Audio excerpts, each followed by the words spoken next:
شخص خواب میں رسول اللہ صلی اللہ علیہ وآلہ وسلم کی زیارت کرتا ہے۔ خواب میں رسول اللہ کی زیارت کی تعبیر کو مفسرین اور صوفیہ نے سب خوابوں کا سب سے اعلیٰ برکت والا اور حق پر مبنی خواب قرار دیا ہے، کیونکہ یہ محض ایک بشارت نہیں بلکہ ایک حقانی مشاہدہ ہے جس میں دھوکہ اور فریب کی گنجائش نہیں۔ صوفیہ کہتے ہیں کہ رسول اللہ کی زیارت محض ایک خواب نہیں بلکہ روحانی ملاقات ہے، کیونکہ اب کی حقیقت نوری ہے اور برزخ میں بھی زندہ ہے۔ حدیث مبارکہ میں آتا ہے، جس نے مجھے خواب میں دیکھا وہ مجھے بیداری میں بھی دیکھے گا، اور شیطان میری صورت میں نہیں آ سکتا۔ یہ خواب اس بات کی علامت ہے کہ خواب دیکھنے والا اللہ کے نزدیک محبوب اور اس کی نیت صاف ہے۔ حضرت داتا گنج بخش فرماتے ہیں، جو خواب میں مصطفیٰ کو دیکھے اس نے بیداری میں بھی دیکھا مگر حجاب جسم نے نظر کو روک رکھا ہے۔ یہ خواب بعض کے لیے لمبی عمر اور اس میں خیر کی علامت ہوتا ہے۔ ایمان پر خاتمہ لکھ دیا ہے، یعنی موت کے وقت کلمہ نصیب ہوگا۔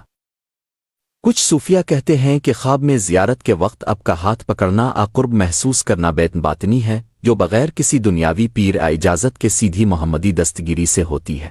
حضرت شاہ نقشبند کا واقعہ ہے کہ انہوں نے خواب میں اب سے مصافحہ کیا اور بیدار ہونے کے بعد انہیں ایک خاص ذکر خفی کی اجازت مل گئی جو ان کے سلسلے کا خاص راز ہے۔ ابن سرح فرماتے ہیں، جو کوئی خواب میں نبی کو دیکھے یہ اس کی دین داری ایمان کی مضبوطی اور خاتمہ بالخیر کی علامت ہے اور اس پر اللہ کی خاص رحمت کا سایہ ہے۔ امام نووی کہتے ہیں، یہ بشارت ہے کہ وہ شخص سنت پر قائم رہے گا اور نبی کی محبت اس کے دل میں ہمیشہ زندہ رہے گی اور دنیا و آخرت میں فلاح پائے گا۔ صوفیہ کے نزدیک نبی کو خواب میں دیکھنا ایمان پر مہر تصدیق ہے، جیسے کسی کاغذ پر بادشاہ کی مہر لگتی ہے تاکہ وہ معتبر ہو جائے۔